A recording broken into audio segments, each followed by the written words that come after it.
오늘도 사연살롱을 찾아주셔서 감사합니다. 저는 30대 중반의 여성입니다. 당시 28살이던 저는 3살 연상의 남편과 입사 동기로 만났어요. 같은 회사에 같은 식품 마케팅부에서 둘이서 같이 고생도 하고 마케팅 전략도 함께 짜면서 저와 남편은 조금씩 가까워졌어요. 그리곤 자연스럽게 연인 사이로 발전했죠. 당시 남편은 회사에서 뛰어난 마케팅 실적으로 승승장구하고 있었어요. 반면에 저는 생각보다 일이 잘 풀리지 않아서 늘 불안한 상태였고요. 계약직으로 입사했던 남편과 저는 얼마 지나지 않아 희비가 갈렸어요. 남편은 정규직으로 전환이 되었지만 저는 그러지 못했거든요. 그럼에도 남편은 저를 많이 위해주는 다정한 사람이었어요. 그런 남편한테 전 심적으로 많이 기댔고요. 덕분에 편안한 연애를 할 수 있었어요. 퇴근 후 남편과 저는 같이 포차에서 소주를 한잔하면서 회사에서 힘들었던 고충에 대해 토론하곤 했어요. 주말 저녁이면 치킨에 맥주를 마시면서 알콩달콩한 데이트도 즐겼고요. 그렇게 1년이 지난 어느 날 남편이 제게 결혼하자고 하더군요. 제가 아내감으로 적격이라고 생각했던 모양이에요. 전 좀 이르지 않나 생각했지만 이 남자를 놓치고 싶지 않아서 수락했어요. 우리는 일사천리로 결혼을 진행하게 되었어요. 양가 모두 환영하는 결혼인데다 시댁과 친정 모두 형편이 괜찮아서 큰 어려움 없이 진행할 수 있었거든요. 순조롭게 결혼식까지 마친 우리는 앞으로 행복한 미래만 있을 거라 믿어 의심치 않았어요. 그도 그럴 것이 얼마 뒤 남편은 승진을 했고 월급도 많이 올랐거든요. 남편의 월급 570만 원에 제 월급 200만 원을 합해 우린 꽤 여유로운 생활을 할 수 있었어요. 그렇게 평온한 일상을 보내던 어느 날 남편이 제게 회사를 그만두라지 뭐예요. 결혼도 했으니 제가 아이 낳고 가정에 충실했으면 한다고 말이에요. 게다가 시부모님께서도 빨리 손주를 보길 바라신다고요. 남편의 말에 저는 좀 망설였어요. 왜냐하면 제게는 아직 일에 대한 열망이 남아 있었거든요. 그래서 2, 3년 정도는 더 일을 하고서 임신을 생각하고 싶다고 말했죠. 그랬더니 남편은 그럼 올 한 해만이라도 일을 쉬면 안 되냐고 하더군요. 그동안 임신 준비를 했으면 좋겠다고요. 솔직히 전 그 말에 서운했어요. 결혼 전에 저를 응원해주던 남편의 모습은 온데간데 없었으니까요. 결혼 이후 남편은 일하는 아내보다는 가정에 충실한 아내를 바란다는 걸 노골적으로 드러냈어요. 전 많이 당황스러웠죠. 연애 때와 다르게 돌변한 남편의 태도에 실망도 많이 했고요. 그러던 어느 날 밤 저는 술기운을 빌어 남편한테 하소연을 했어요. 당신 정말 내가 일 관두길 바래? 내가 간둬야 당신 직성이 풀리겠냐고. 난 아직 일을 더 하고 싶단 말이야. 제가 술김에 속내를 털어놓자 남편은 오히려 어리광을 부리기 시작했어요. 여보, 난 당신을 쏙빼 닮은 예쁜 아이도 보고 싶고 당신이 정성껏 차려준 따뜻한 집밥도 먹고 싶어. 당신도 일하랴, 집안일까지 하랴. 힘들지 않아? 내가 월급 570만 원에서 200만 원 빼고 나머지 370만 원 다 줄게. 그러니까 날 봐서라도 당신 아이 낳고 살림만 했으면 좋겠어. 결국 전 남편의 말에 설득되고 말았어요. 그래서 그날부터 저는 전업주부의 삶에 대해 긍정적으로 생각해보기로 했죠. 마음을 그렇게 다잡고 보니까 집안일을 하는 것도 그렇고 아이를 키우는 것도 꽤 괜찮을 것 같다는 생각이 들더라고요. 내가 한 음식을 가족들이 맛있게 먹어줄 때 성취감이라든지 아이를 키우면서 얻는 행복감이라든지 그런 것들요. 그렇게 결혼 1주년을 앞두고 저는 일을 관뒀어요. 그리고 남편한테 약속한 대로 매달 370만 원을 받게 되었고요. 남편은 생활비를 제외하고 남은 돈은 제 용돈으로 자유롭게 써도 된다고요. 뭐에 쓰든 간섭하지 않겠다더군요. 많죠.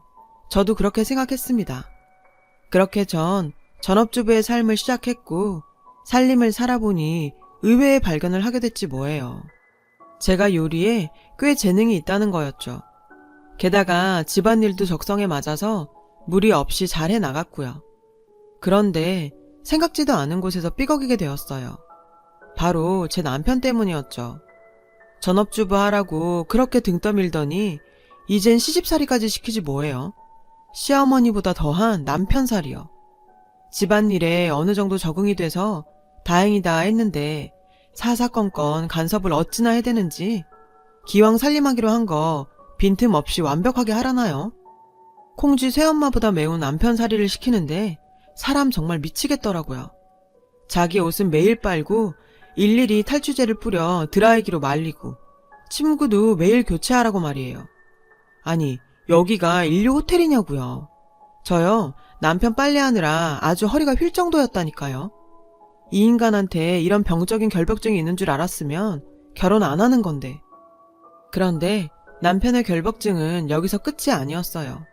집안 구석구석을 알코올과 피톤치드를 뿌려가며 항균 소독을 하는 건 물론 냉장고 문에 음식할 때 지켜야 할 사항까지 떡하니 붙여놨더라고요. 요리하는 주방은 언제나 청결하게 광이 나도록 유지할 것. 남은 반찬은 다음 상에 내놓지 말 것. 끼니마다 국화찌개는 무조건 넣을 것. 메인 메뉴는 소고기 한우로만 짤 것. 모든 음식은 따뜻하게 올릴 것. 식후의 과일은 유기농으로 색깔별로 5종류 이상 준비해서 내놓을 것. 처음에는 이런 남편의 요구사항을 대수롭지 않게 생각했어요. 어느 정도 맞춰주면 남편도 별말 없을 거라 생각했고 무엇보다 제가 요리에 자신도 있던 때라 맘먹고 달려들면 못할 것도 없다고 생각했거든요. 그런데 그건 완전 제 착각이었어요. 제 오만이 제 발등을 찍고 말았죠. 전업주부로 집안일을 시작한 첫 달에는 그럭저럭 허리가 버텨주었는데 얼마 안 돼 허리 통증으로 파스 신세를 지게 됐지 뭐예요. 게다가 만만하게 생각했던 요리도 한두 번이면 모를까 매번 지켜나가는 게 여간 힘든 게 아니더라고요. 그뿐인가요? 요리를 하다 보면 음식이 남기 마련이고 그걸 처리하느라 저는 잔반 처리반으로 전락하고 말았어요. 당연히 식재료비도 엄청 많이 들었고요. 매 끼니를 한 후에 크고 싱싱한 생선 및 해산물로 거기에 유기농 제철과일까지 갖다 바쳤으니 말 다 했죠. 게다가 근처에 사는 서방님 반찬까지 해다 날라 해서 우리 집 엥겔지수는 10식구 사는 집 이상으로 나갔어요. 반면 저는 몸은 병들고 먹는 건 늘 잔반이었으니 몸도 마음도 지쳐갔죠. 거기다 관리비, 통신비 및 보험료 등 각종 세금까지 내고 나면 제가 쓸 수 있는 돈은 거의 없었어요. 처음엔 남편이 370만 원이나 준다고 해서 많다고 생각했는데 그 돈이 고스란히 생활비 지출로 나가니 완전 무임금 종년 신세가 따로 없었죠. 티 하나 제대로 못 사 입었어요. 남들은 남편이랑 같이 아껴가며 살면서 저축도 하고 집도 늘려가고 그런 맛에 사는데 남편은 그런 계산은 안중에 없었어요. 그런데 제가 속상했던 건 단지 돈 때문만은 아니었어요. 과도한 집안일 때문에 허리가 안 좋다 보니 음식을 차릴 때 가끔은 좀 간편하게 차리고 싶을 때도 있었거든요. 그런데 남편은 그런 때조차도 매정하게 굴더군요. 매 끼니 식사 때마다 온도계로 음식의 온도까지 체크하면서 매번 식탁엔 방금 만든 음식만 올리라고 까탈스럽게 굴었죠. 제가 너무 피곤해서 외식이나 배달 음식을 시키자고 하면 그 돈을 벌어다 주는데 살림 하나 제대로 못하냐며 호통치기 일쑤였어요. 남편은 제 고통엔 상관없이 얄짤 없었죠. 제가 집안일에 대해 하나라도 흐트러지는 기색이 보이면 이 한 가지를 상기시키곤 했어요. 당신 잊었어? 당신 이제 전업주부야. 자기 일에 충실해야지. 당신도 동의해서 일 관두고 살림하기로 한 거 아니야? 전업주부가 되었으면 전업주부답게 제대로 집안일을 해내라고. 매달 월 370만 원씩 받으면서 집안일하는 아내가 몇이나 되겠어? 그 잔소리에 너무 서글펐어요. 남편이 이 정도로 일을 시킬 거라고는 상상도 못했기에 전 남편 뜻에 따른 죄밖에 없잖아요. 알고 동의한 것도 아닌데 어떻게 이런 식으로 말해요. 자기가 무리한 요구를 하는 건 생각 않고 내가 약속을 안 지키는 것처럼 말하니 억울하고 분통이 터졌어요. 그러던 어느 날 저는 결국 그동안 참아왔던 서름이 폭발하고 말았어요. 돈 좀 벌어온다고 사람을 이런 식으로 부려도 돼? 사람을 이렇게 희생시켜도 되냐고. 툭 하면 날 놀리면서 품삯받는 종년 취급하는데 가사일도 엄연한 노동이야. 그깟 370? 내 하루 노동량이 얼만 줄이나 알아? 당신이 양심이 있다면 아니한테 이렇게까지 집안일 안 시켜. 내 몸에 진동하는 파스 냄새 자긴 안 나? 난 요즘 하루하루 병들고 죽어간다고. 전 부들부들 떨며 소리쳤어요. 하지만 저의 폭발에도 남편은 되려 큰 소리를 치더군요. 매달 370만 원이나 받으면서 그게 할 소리야? 당신 회사에서 일할 때 월급이 얼마였더라? 한 200은 됐나? 거의 곱절을 받으면서 이 정도도 못하겠다는 거야? 그럼 안 되지. 사람이 양심만 갖고 살아야지. 나가서 길 가는 사람 붙잡고 한번 물어봐. 한 달에 370만 원이나 받는 가정주부가 어디 흔한가? 남들은 애 키우면서도 알뜰살뜰하게 생활해서 남편 옷도 사주고 저축도 하고 그런다는데 당신은 뭐야? 참, 그놈의 370. 결국 전 남편이 뼈 빠지게 벌어오는 돈으로 흥청망청 살림하는 불량주부로 낙인 찍히면서 그날 싸움은 끝이 났어요. 고생은 고생대로 하고도 이런 취급을 받게 되니 전 속에서 천불이 났죠. 그 후로도 우리 부부는 같은 일로 싸움을 했어요. 매번 남편의 승리로 끝났고요. 결국 저는 남편을 설득하는 방향으로 전략을 바꿨지만 그것마저 헛수고였죠.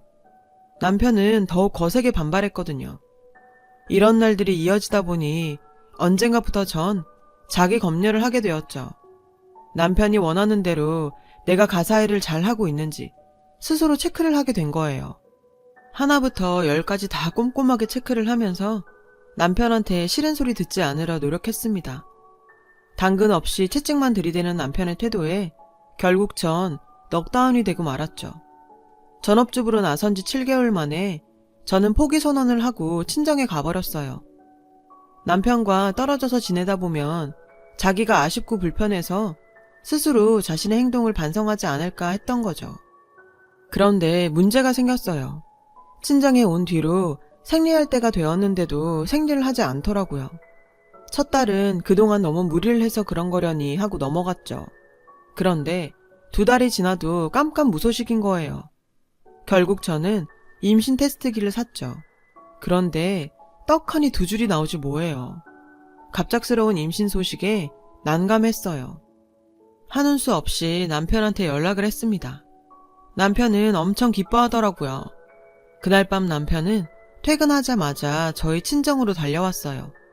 그리곤 집으로 가자며 살살 달래더군요. 임신까지 한 마당에 별 수 없어서 저는 남편을 따라 집으로 돌아왔어요. 남편 없이 아이를 낳을 수는 없으니까요. 저희 임신 소식에 시부모님께서도 무척 기뻐하셨어요. 오매불망 기다리던 손주를 드디어 보게 됐다고요. 제가 친정에 가 있던 사실을 알 리 없는 시부모님께서는 한 걸음에 저희 집으로 달려오셨죠. 네가 드디어 손주를 안겨주는구나.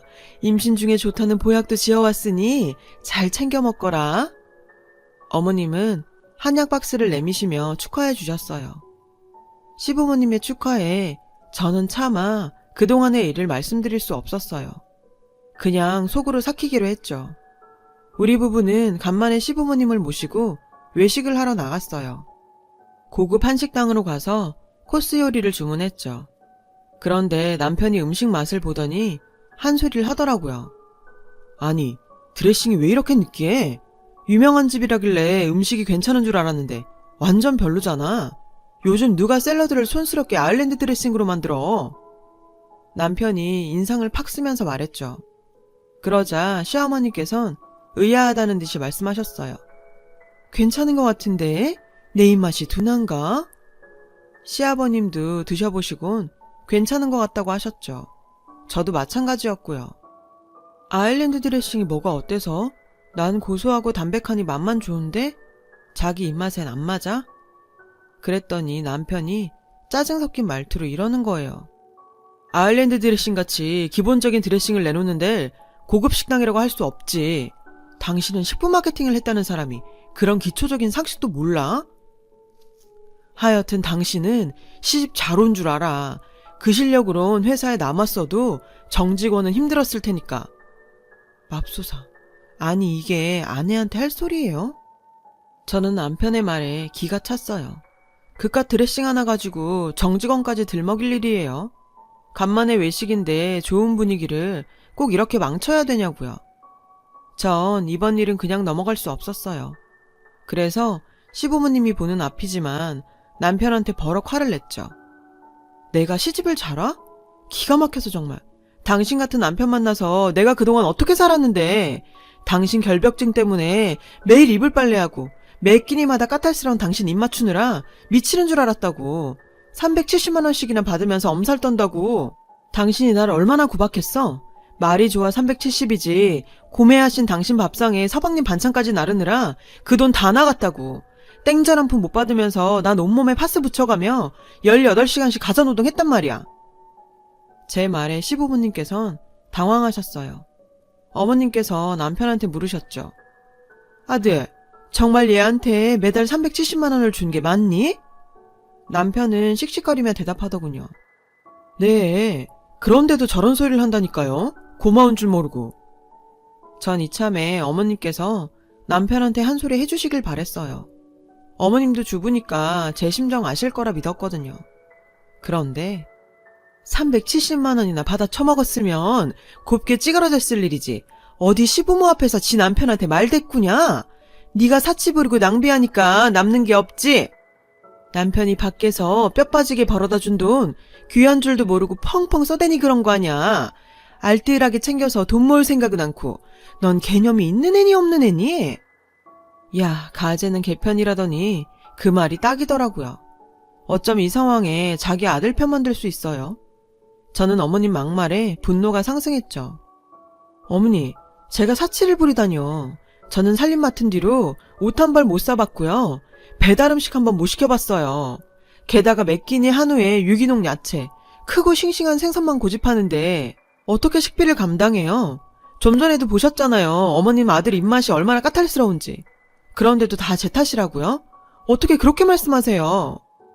하지만 제 반박에도 불구하고 어머님은 여전히 자기 아들 편이었어요.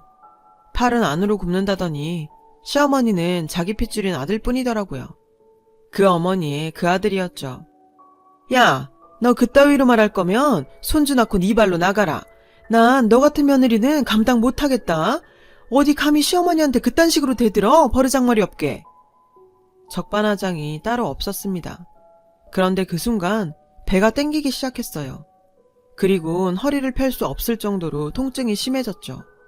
이런 상황도 모르고 남편은 절 무시하는 막말을 쏟아내더군요. 회사 다닐 때 부지런하게 일하길래 집안일도 잘할 줄 알고 결혼했는데 완전 똥 밟았다니까요. 이건 완전 집에서 노는 애한테 돈 갖다 바치는 꼴이라니까요. 남편의 말에 전 큰 충격을 받았어요. 그때였죠. 허벅지를 타고 뜨거운 무언가가 흘러내리더군요. 피었어요. 저는 심한 하혈과 함께 그대로 정신을 잃었어요. 결국 전 유산하고 말았습니다. 미처 태어나보지도 못한 채 하늘나라로 가버린 뱃속의 제 아이를 생각하니까 남편이 더더욱 원망스럽더군요. 아이를 잃은 충격에 전 한동안 멍하게 지냈어요. 그 와중에도 남편은 제 탓을 하더군요. 제가 분노 조절을 못해서 유산한 거라고, 모든 게 다 제 탓이라고요. 게다가 자기 자식 죽인 살인자 취급까지 하는데 정말 참을 수가 없었어요. 더 이상은 이런 인간하곤 살 수 없다는 생각뿐이었어요. 그래서 남편한테 이혼하자고 했어요. 그러자 남편도 피차 일반이라는 듯이 그러자더군요. 그렇게 우리는 이혼을 했습니다. 그런데 막상 이혼을 하고 나니 저한테는 남아있는 게 아무것도 없더라고요. 이혼녀에 경력 단절녀라는 꼬리표만 남아있었죠. 하지만 이대로 무너질 수는 없었어요. 인생을 포기하기엔 전 아직 젊으니까요. 뒤늦게 새로운 일을 찾아 나서는 건 쉽지 않았어요. 여러 곳에 이력서를 냈지만 돌아오는 건 거절뿐이었죠. 그렇게 저는 친정에 머물면서 하루하루 힘들게 지내고 있었어요. 그러던 어느 날이었죠. 전에 알고 지내던 친한 남사친한테 연락이 왔더라고요. 자기한테 괜찮은 식품 사업 아이템이 있어서 사업을 추진 중인데 마케팅 쪽을 맡아줄 사람이 없다며 저보고 같이 일해보지 않겠냐고 했죠. 마케팅이 성공적으로 이루어지면 충분한 보상도 해주겠다고요. 하늘이 내게 준 기회라고 생각했어요. 그래서 그 제안을 받아들이기로 했죠. 신생회사라 아직 체계가 안 잡혀서 일이 고되긴 했어요. 하지만 그만큼 보람도 컸습니다. 처음엔 고전을 했지만 시간이 지나자 서서히 마케팅 성과가 나타나기 시작했어요.